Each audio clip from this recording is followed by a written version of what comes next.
Hi guys, welcome to my YouTube channel. If you enjoy this content, I have a playlist full of technology tutorials like this one. I hope this video helps you. Today's video tutorial is about how to do a face swap on CapCut for Android. It's simple, so please watch until the end and try not to skip.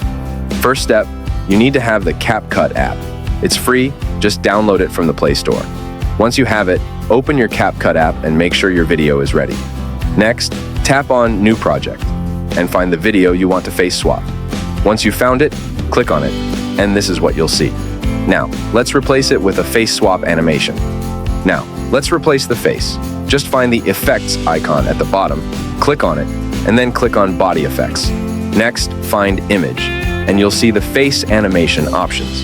Just choose the one you like.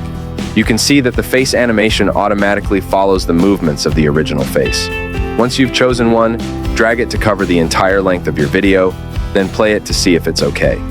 If you're satisfied, you can download it. That's how simple it is to do a face swap on CapCut. I hope you followed our tutorial. That's all for now. If you liked this video and it helped you, please don't forget to like, subscribe, and click the bell icon to stay updated with my latest videos. Thanks for watching, and goodbye.